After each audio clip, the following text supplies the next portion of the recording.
Hello guys, चलिए हम हमारी अरिथमेटिक की सीरीज़ को कंटिन्यू करते हैं।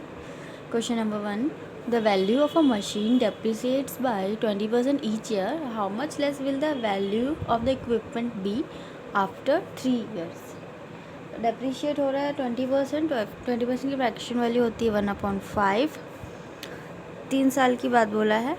पहले साल 5 था, कम हुआ, डेप्रिशिएशन लगा 4 हो गया। सेकेंड ईयर 5 था, डेप्रिशिएशन के बाद 4, फिर 5 था 4, 3 साल हो गया। 5 का क्यूब होता है 125, 4 का क्यूब होता है 64। यहाँ तक तो ठीक है। अब डिफरेंस निकाल लेते हैं।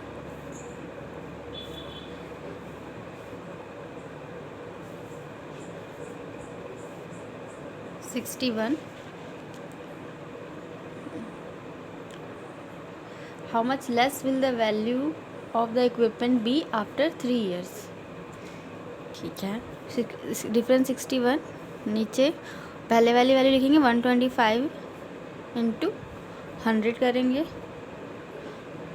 ये 25 से कट जाएगा, ये 5 से, फिर अब यहाँ क्या आएगा। ज़्यादा कोई टफ कैलकुलेशन नहीं है। 48.8% ये हमारा आंसर है।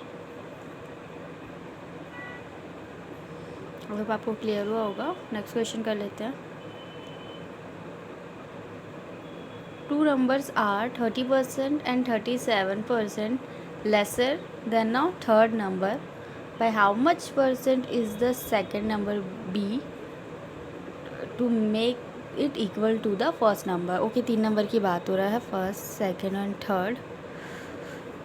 मान लो थर्ड आपका 100 है, पहला 30% कम है यानी 70, और दूसरा है 37% यानी कि 100 में 37 गया 63%। यहाँ तक तो ठीक है। क्वेश्चन में बोला है, हम लोगों ने वही छाप दिया।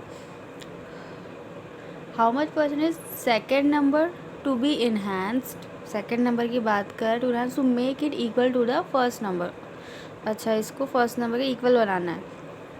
डिफरेंस निकाल लेते हैं। 70 में 63 गया 7। अब सेकेंड नंबर को इन्हांस करें तो नीचे इस बार 63 आएगा, इनटू में 100। अब यहाँ से तो हम कर सकते हैं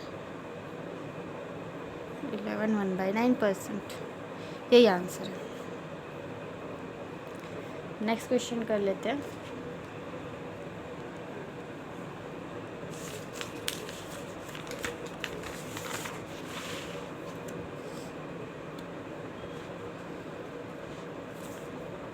A dishonest dealer marks up the price of his goods by 20% and give a discount of 10% to the customer. He also uses a 900 gram weight instead of a 1 kg weight.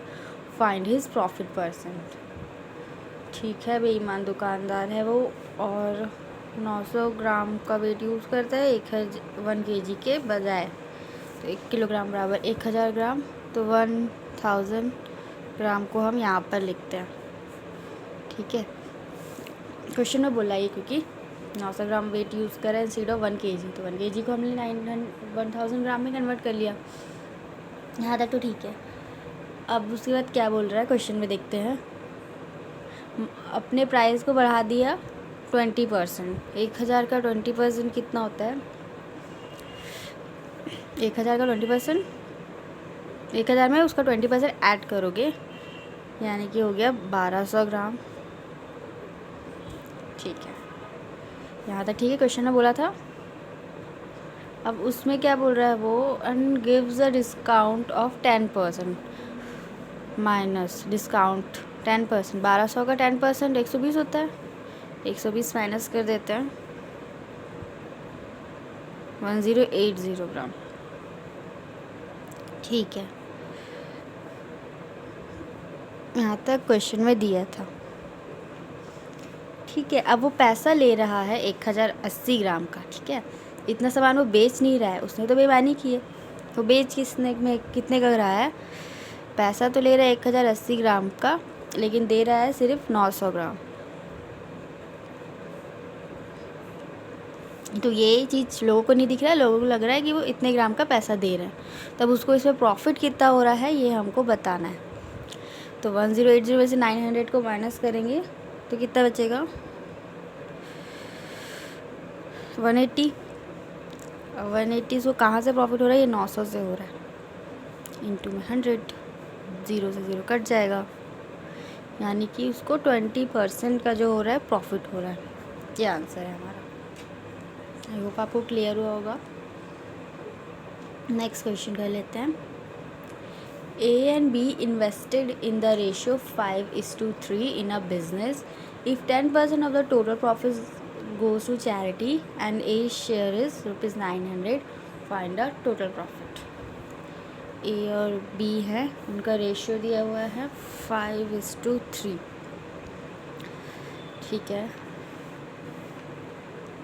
A share is 900, यानी कि इस 5 की value 900 दी हुई है, तो 1 unit की value क्या हो जाएगी 5 8 40 होती, 180 हो गया। यहाँ तक ठीक है। अब इस टोटल प्रॉफिट निकाल लेते हैं हम लोग। 5 और 3 8, टोटल प्रॉफिट इस 8 यूनिट में, ये 180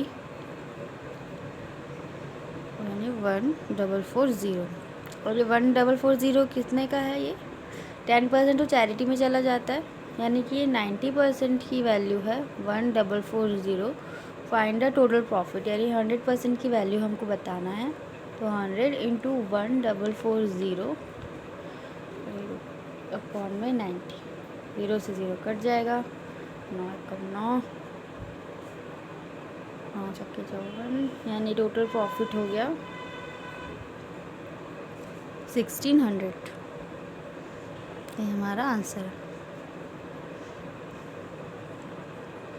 यहाँ तक ठीक है। नेक्स्ट क्वेश्चन कर लेते हैं आप।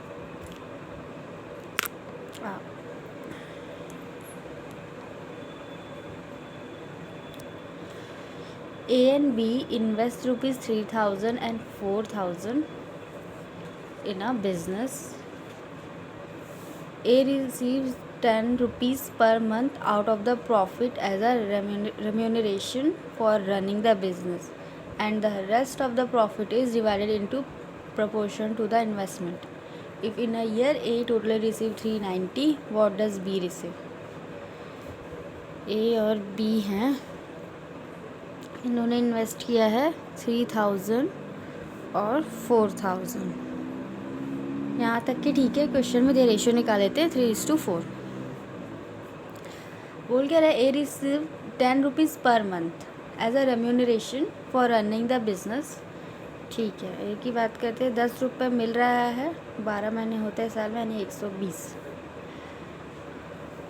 And the rest of the profit is divided into proportion to the investment. ठीक है, मतलब इस यहाँ पे इसके बाद अब क्या करना है, टोटल प्रॉफिट देख लेते हैं। ए रिसीव टोटल 390, उसको मिलता है टोटल 390, और ये 120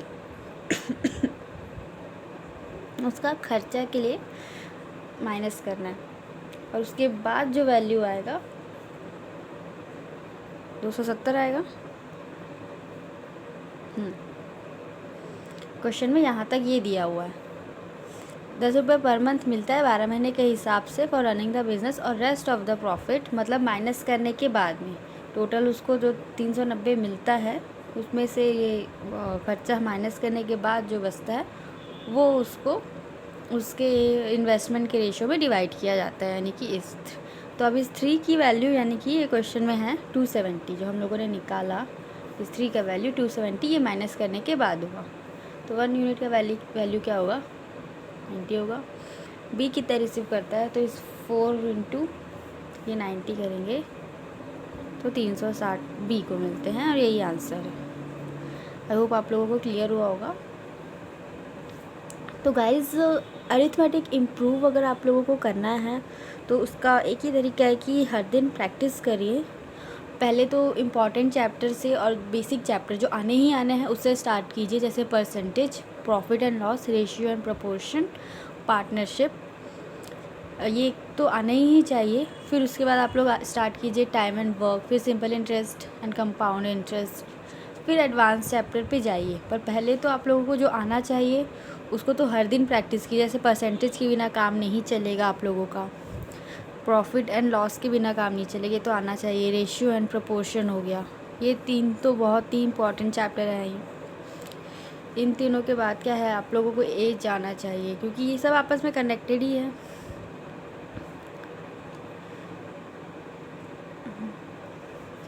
आप लोग को पार्टनरशिप आना चाहिए क्योंकि ये जो है एग्ज़ाम में पूछता ही पूछता है।